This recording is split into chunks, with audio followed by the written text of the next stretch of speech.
OMAD while you are pregnant, when you become a mom? How about being raw vegan, vegetarian, all of this? I'm answering in this video why I don't recommend any of those, unless there is an exception. Hi and welcome, here is Mariam and Anya, my little baby girl, who is actually not a baby anymore. I need to stop saying baby because she's turning 1. I think she's not a baby anymore. Okay. So in today's video, some people have been asking me what diet do I recommend, and do you recommend OMAD, 1 meal a day, during pregnancy and afterwards? And my answer is no. No, unless you want to match a label, unless you want to put you want to put your health second, then yes. Otherwise, you should follow whatever you were doing before pregnancy. Let's say if you were already into OMAD, 1 meal a day before pregnancy because it was something natural that you enjoyed doing, then you may carry on. There shouldn't be really no specific changes in your pregnancy. But if you were not doing OMAD before being pregnant, then you should just carry on whatever you were doing.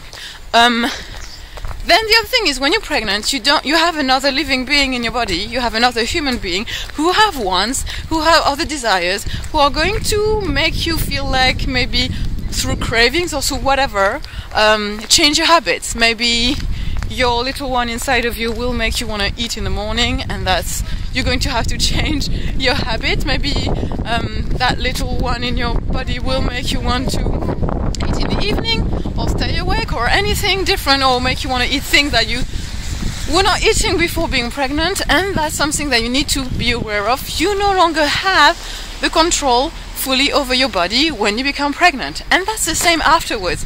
They may want to eat things that you don't want them to eat. They may not want to eat things that you want them to eat, and therefore you need to reconsider what your belief in your mind, your mindset, because it's not about you. When you choose to have a baby, you have to do these things that people see as negative. That is called sacrifice. Sacrifice isn't actually negative.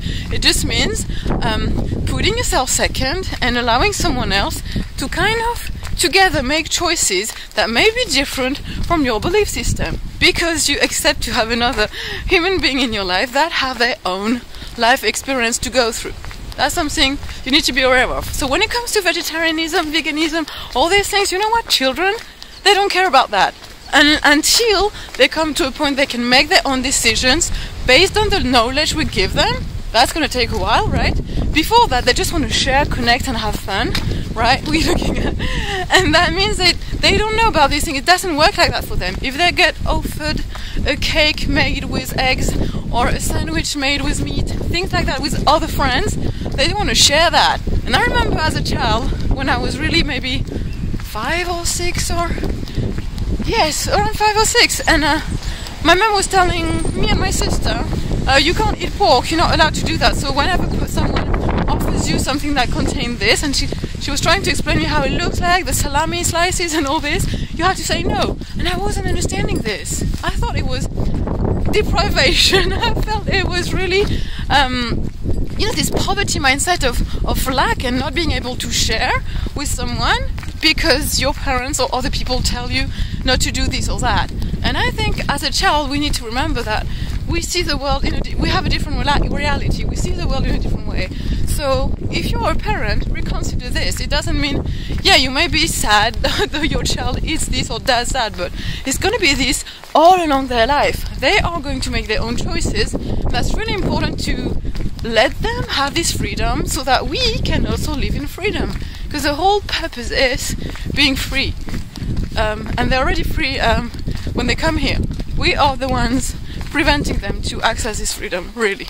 Alright, that's it for this video, and join the newsletter for more. I'll catch up in another video. Bye!